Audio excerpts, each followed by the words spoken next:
page turns and welcome back to the channel. I'm Matthew, the man with a hat who reads, and this is Ghoster by Jason Arnopp. I said in my last video I was going to be doing a review of this, and I really am looking forward to talking about this. So, as always, let's start with the plot. We're introduced to our main character, Kate. She is about to move in with her new boyfriend, and the first few chapters of this book is kind of her preparing to move in and realizing he's not answering his phone anymore. He's not responding to her texts or her calls or nothing. And we kind of flash back and see how they met and kind of the beginning of their relationship. And as it's progressing, we're starting to think he just kind of ditched her and set up this whole plan for her to move. It seems over the top and overly cruel to have someone pack up all their belongings and move, like, I think it's like 50 miles away or whatever, just to not have a place to live anymore. But then when she does finally move, thinking, okay, maybe something's happened, she shows up at his apartment and it's empty. All his stuff is gone. He is nowhere around. And all she ends up finding is his cell phone, and starts looking into his cell phone, trying to figure out what's going on, is having so many weird questions, so many weird things. And then the story progresses from there. So I'll be honest, as I was starting to read this, when it was starting out, and the way it was building, I thought, okay, this feels very much like a Gone Girl or Girl on the Train type thing. You know, the domestic thrillers, which I can't stand at all. They just annoy the heck out of me because they're just so bad. They're so bad. I don't care if you like Gone Girl or whatever, fine. I thought it was crap. That's just me. We meet the boyfriend's twin brother, and I immediately thought, oh my God, if she starts sleeping with the twin brother, I am done with this, because it's literally a domestic thriller at that point. There's no way around it. But spoiler alert, that doesn't happen. The story continues to progress with her trying to figure out this mystery. And that's all I'm going to say on the plot, because when we get to the last 50 or so pages of this book, whoo, it's a doozy. It's insane. It's absolutely bonkers.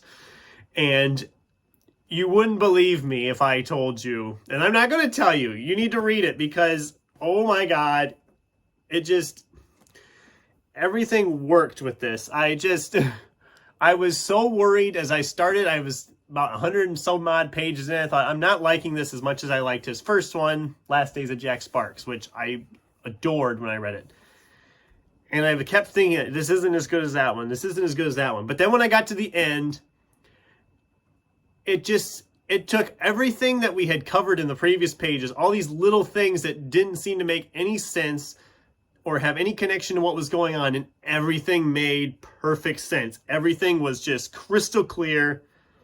All those little things, all these little teases and hints, all made perfect sense.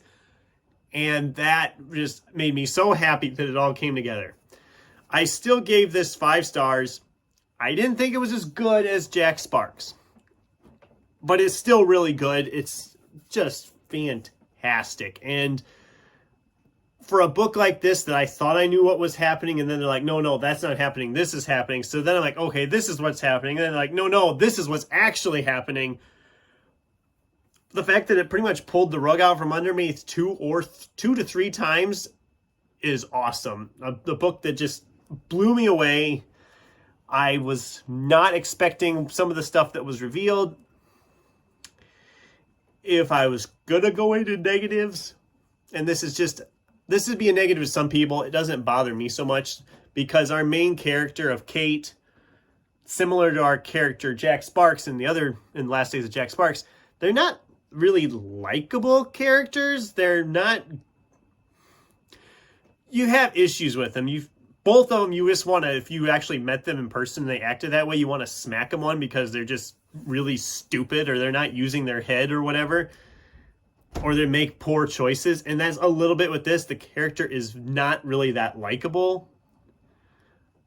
And I know that's not really the point. You're not supposed to love this character, I don't think. It's similar to Jack Sparks, but like with Jack Sparks, the book, I mean, for Jason Arnopp to write books like this, like with Jack Sparks, where you literally know how it's going to end before you ever open the book. I mean, you read that cover and you read that synopsis, you know that Jack Sparks is going to die. I mean, it's plain. I mean, that's the last days of Jack Sparks. I think it says right on the back of the book, Jack Sparks died writing this book. I mean, you know what's coming, but you still care enough because you're just so intrigued by what's going on.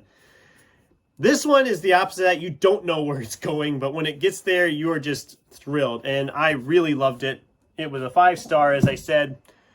Will most likely be in my top 10 of the year, unless something crazy happens. But I really, really enjoyed that. So that was my brief thoughts/review on Ghoster by Jason Arnopp.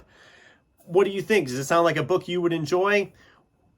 Let me know in the comments down below. Thanks for watching, and until next time, keep turning pages.